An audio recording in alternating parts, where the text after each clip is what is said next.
Hey everybody, welcome back to the Chaotic Little Book Corner. My name's Acacia. Today I'm going to be doing the May Part 2 wrap-up for 2019. I think it'll probably say that in the title, but just an FYI. I finished 4 books for the second half of May, which is not a lot, but I've been busy, so I'm not too bummed about it. I'll put my life update up in the corner, in the cards, so you guys can click that if you're interested. If you're someone who's followed me for a while and you haven't looked at my life update, it's kind of just a quick update on what I'm doing and how I'm doing in my mental health and my life and all that. But it's just up there in the cards. So let's dive in. These are in order of least to most enjoyed. So let's start with this one. This is The Man They Wanted Me to Be, Toxic Masculinity in a Crisis of Our Own, Make by Jared Yates Sexton. Jared Yates Sexton wrote The People Are Going to Rise Like the Waters Upon the Shore, and I really enjoyed that book. It was right around the time when Trump got into office. It talked a lot about how he got into office, and it broke it down into a cultural thing and what's going on in America and what people are looking for and asking for and all of that. And I think that this book is a great follow-up to it. I think that it actually really kind of delves into the mindset of a lot of those people who are more on the masculine side of things and voted against Hillary more so because she was a woman versus because she was a worse candidate. There was a disconnect there. And that really breaks my heart. But, like, there is an element of toxic masculinity that goes on in the world, but specifically America right now, we're talking about from this book's perspective, that has allowed us to get to the point where the Me Too movement is needed and valuable. It is going to always be a valuable movement. It's going to always be something that has shifted the way that women are treated in society, hopefully.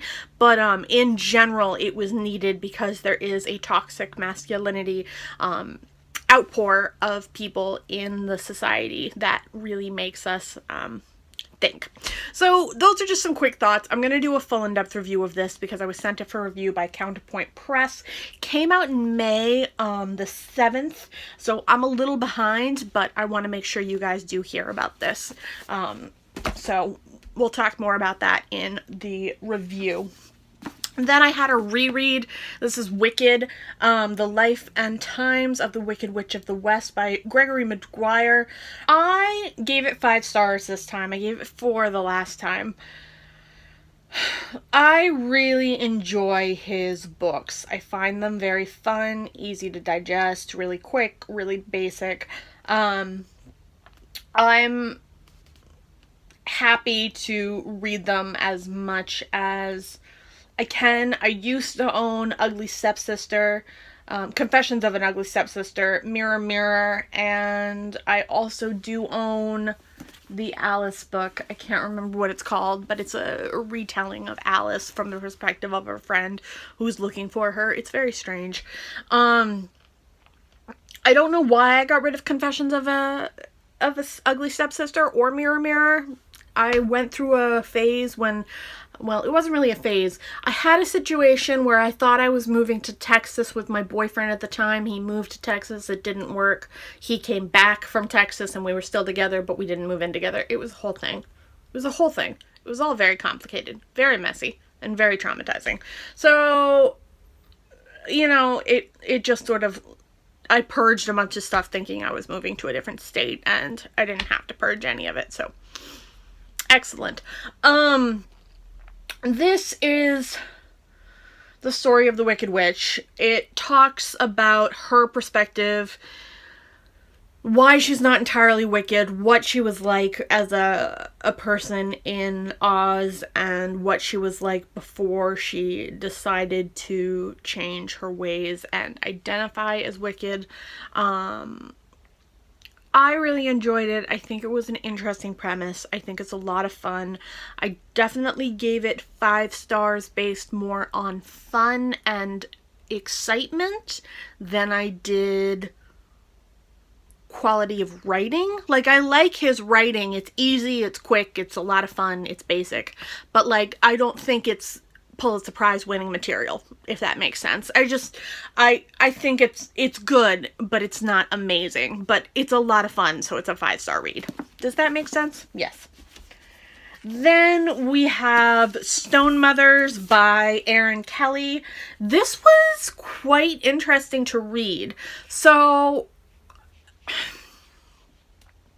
I talked about this in my May Part 2 book haul. And I didn't want to explain too much there either. And I don't want to explain too much here either, because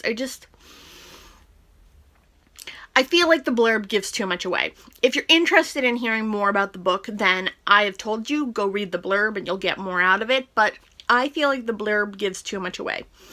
So this follows a girl who is brought to a building in the very beginning.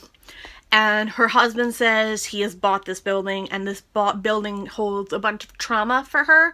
And so she is terrified to go into the building, and she is avoiding it at any cost possible. And then the story goes from there. I really enjoyed it. I thought it was a lot of intrigue, and I thought it had some enticing properties. I was left pretty happy with this. I watched Simon review it with spoilery reviews after I'd read it, and I agreed mostly, but some of it I felt was better than he did. I found that trauma was written really honestly in this, and that the experience of pain from a given location was explored in a really well depicted way. So I really would recommend this if you like a psychological thriller that has a little bit of trauma elements to it. I really think it's fun. It does have an asylum in it, so that's what got me to buy it, because, you know, I have a problem. And then my favorite book of the second half of May, because my favorite book of the year was in my first half of May, so this is not my favorite book of the month, but this is my favorite book of the second half of the month. This is The Grey Seer by Kim Liggett.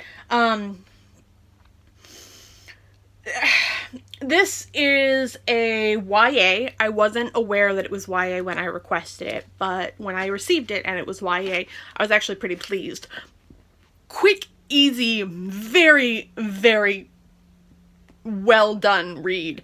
Not a lot of complications, not a lot of excess words.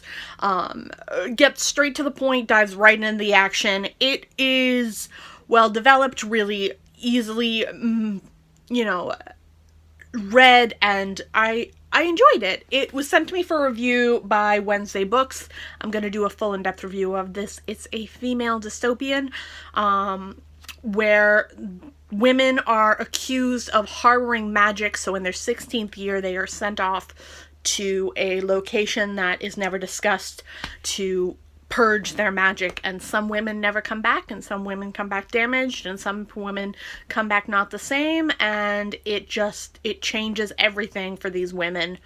But our main character wants to change things. I mean, it is a pretty basic plot, especially for a YA, but I enjoyed it, and I liked it better than Hunger Games.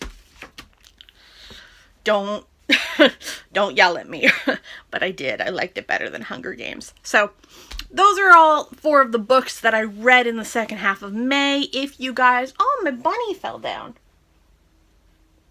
You know why my bunny fell down? Because there were cats in this room, and they ruined things in this room. It makes me very angry. They are not my cats. They are my mother's cats. They're not my baby girl at all. Makes me crazy. So anyway, this has been my May Part 2 wrap up. I hope you guys enjoyed it. Give it a thumbs up if you liked it. Give it a subscribe if you loved it. I want to say thank you to my Patreons. You guys are so wonderful, and your support means everything to me. I will talk to you all in the comments, and I'll see you in my next video. Bye.